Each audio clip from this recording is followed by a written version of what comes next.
Oke teman-teman, selamat datang di Sore Motor Vlog. Pada hari ini kita akan membahas tentang buku petunjuk pemilik MX King 150cc. Mohon maaf teman-teman sebelumnya karena kita baru sempat baca lagi dan kemudian kita mau bahas terutama yang bagian bensin nanti.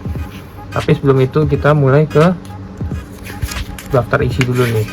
Kita mau lebih menekankan pada instrumen dan fungsi kontrol yang halaman 4 bagian 1 sampai 4.15. Nanti kita akan bahas satu-satu. Mau tahu kelanjutannya apa? Stay tune dan mari kita lihat. Oke, langsung aja kita buka halaman 4 ya. Nah, ini di depannya kita sudah dikasih tahu untuk kunci kontak atau kunci kemudi.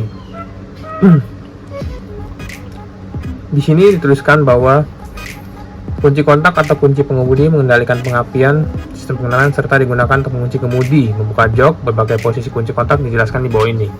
Seperti yang kita tahu kalau motor-motor sekarang buka joknya itu sudah jadi satukan dengan kunci kontak. Maka dari itu tidak meribetkan orang-orang yang mungkin memiliki motor yang masih kunci kontaknya itu tidak menyatu dengan kunci tangki. Waktu itu soalnya kita pernah punya Super X, jadi kalau mau isi bensin itu perlu untuk dibuka lagi tangki bensinnya dengan cara cabut kunci kontak dan masukin ke tangki untuk buka tangkinya di jok.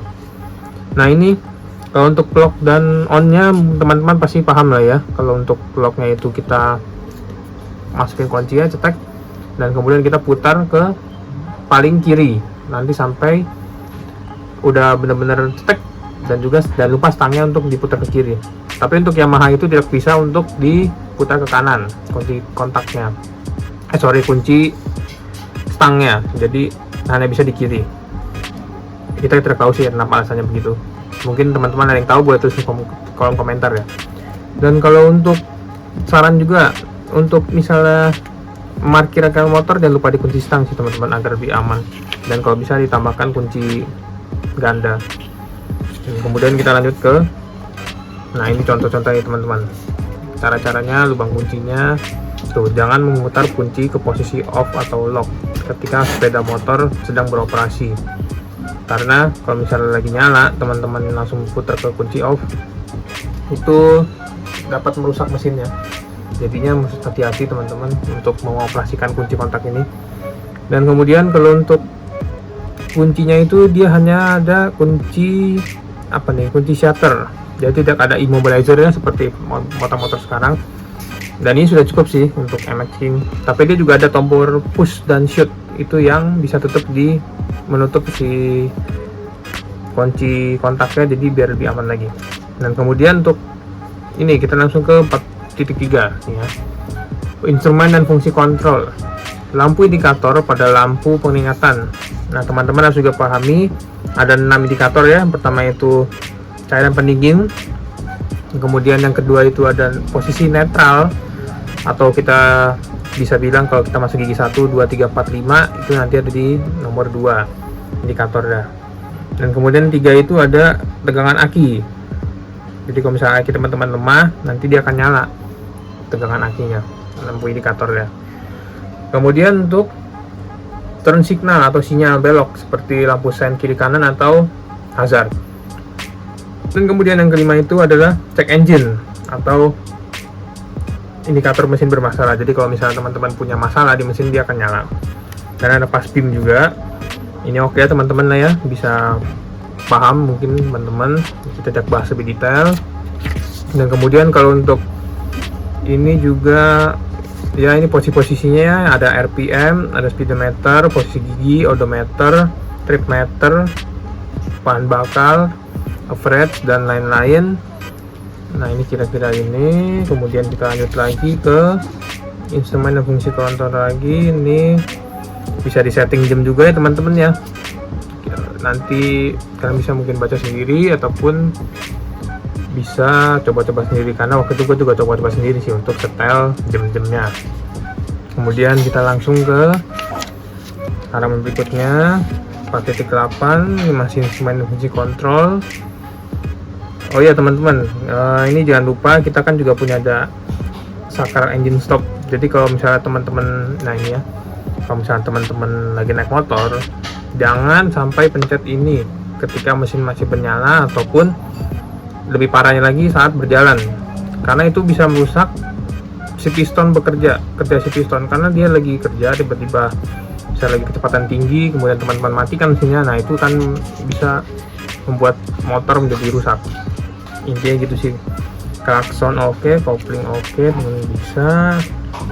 Dan kemudian ini ya, pindah giginya dicongkel ya, 1 ke bawah, 2, 3, 4, 5 nya naik ke atas dicongkel.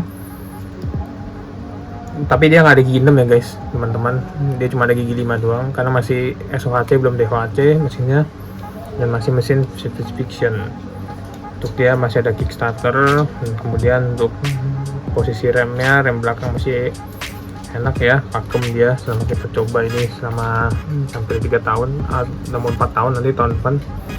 Nah oke, kita teman-teman kita balik ke topik pembahasan kita, yaitu tutup untuk tangki bahan bakar atau bensin yang selama ini kita bahas, dan kita banyak kendala ya, terutama dengan soal mesin-mesin sekarang yang tidak cocok terhadap bensin masa kini ya, karena sudah tidak ada lagi bensin Shell ataupun BP atau Vivo, malah kan ada cuma Pertamina.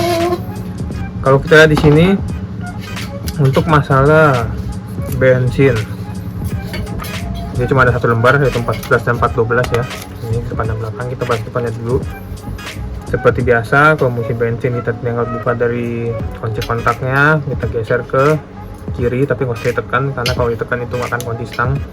Jadi kita buka ke kiri, dan kemudian kita ketemu tangki bahan bakarnya. Nah ini ada tandanya ya, kalau segitiga sama segitiga itu biar sejajar, biar menandakan dia dalam posisi sudah tertutup atau lock. Nah kemudian seperti biasa lah isi bensin, tapi di sini yang kita temukan, hindari mengisi mesin saat masih menyala tuh kan, matikan mesin. Nah ini jangan ya, karena kalau mobil sih masih bisa, dan terutama untuk diesel, tapi kalau untuk motor jangan. Dan pastikan tersedia bensin dalam jumlah yang cukup dalam tangki, jadi jangan sampai habis karena injeksi guys. Dan kemudian untuk kapasitasnya 4,2 liter, bensin tambah bahan bakar timbal. Dan kemudian di sini tidak ada ya untuk kalau masalah etanol 10% yang kita tahu seperti sekarang ini. Jadi sih harusnya sih aman-aman aja ini guys, kalau masih pakai bensin yang mengandung etanol 10% katakanlah pertama, karena sekarang susah sekali untuk mencari Shell, Vivo dan BP.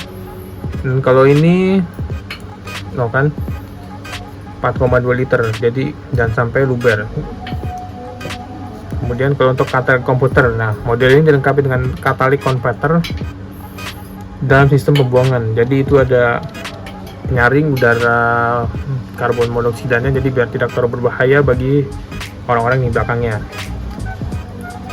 Jadi untuk MX ini kesimpulannya aman menurut buku pedoman ini ya, untuk menggunakan bensin yang menggunakan etanol 10%.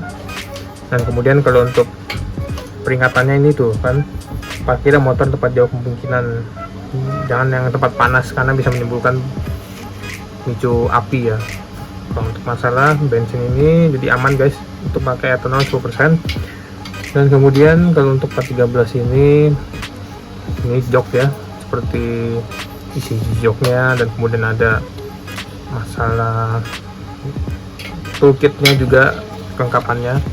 Dan kemudian kalau untuk 414 ini masih ada saran lagi di jok untuk bagasi, ada gantungan helm, jadi teman-teman bisa masukin helm di jok nanti biar lebih aman. Dan kemudian untuk standar samping ini tidak seperti Matic ya, jadi kalau standar samping nggak bakal mati mesinnya kecuali dari engine cut off atau dari kunci kontak. Pasti pemeriksaan ini paling dapat diandalkan jika dilakukan dalam kondisi mesin panas. Sini pun serangkaian penyalaan, itu kan, ini untuk menghidupkan mesin. Kemudian kita masuk ke 416, bentar ya. Nah ini masih data keselamatan ya.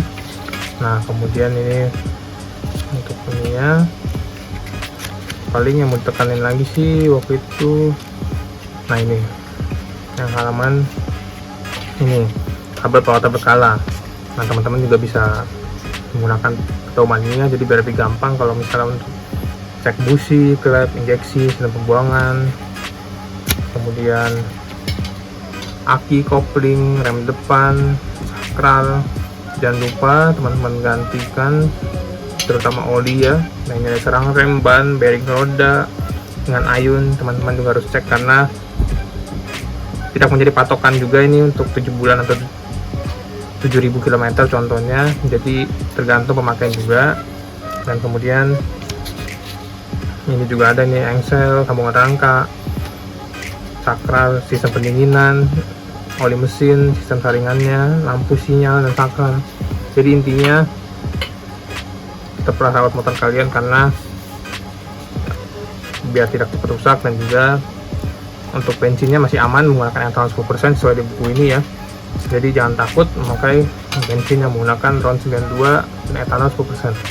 Oke, sekian segitu aja video teman-teman. Jangan lupa like, komen, dan subscribe channel Motovlog. Sampai jumpa di video selanjutnya.